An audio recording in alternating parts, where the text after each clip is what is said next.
Kinukumpuni sa isang Chinese naval base ang China Coast Guard ship na nasira matapos mabangga ng barko ng kanilang Navy sa Bajo de Masinloc. Batay po yan sa mga satellite photo. At ayon sa Philippine Navy, posibleng abutin ng ilang buwan o di kaya taon bago itong muling magamit.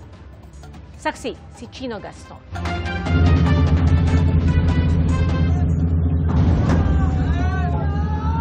August 11 nang maganap ang banggang ito ng mga barko ng Chinese Navy at China Coast Guard sa tangka nilang pag-ipit sa BRP Suluan ng Philippine Coast Guard malapit sa Bajo de Masinloc. Dahil sa banggaan, kitang napingas ang nguso ng barko ng China Coast Guard at napinsala rin ang barko ng Chinese Navy.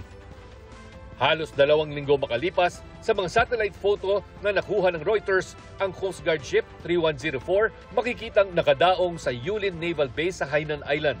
Ayon sa Reuters, under repair ang 3104 na makikitang wala na ang dulong bahagi ng bow o harapan na parte ng barko.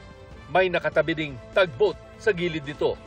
Ayon sa Philippine Navy, ang mga ganitong klaseng pagkasira inaabot ng ilang buwan o di kaya taon bago maging seaworthy ang isang barko.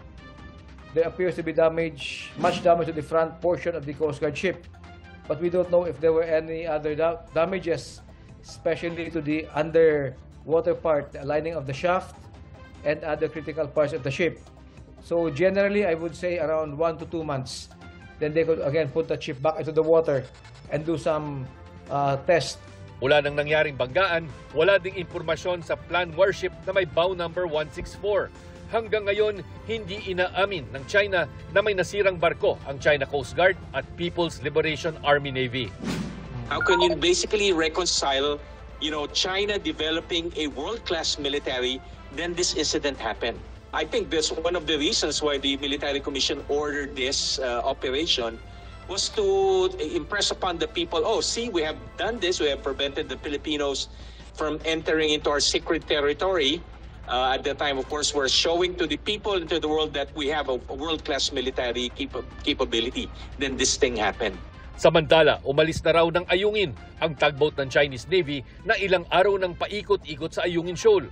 Pero nananatili ang 15 Chinese Maritime Militia at 2 China Coast Guard ships at 2 rigid hull inflatable boats malapit sa Ayungin Shoal.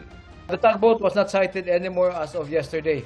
As of yesterday, hindi na nakita ang tugboat. Or rather the other day, 26, after the 26, hindi na siya nakita. But for ending the other day, which is 26 August, same report as the previous days, 15 ang Maritime Militia vessels.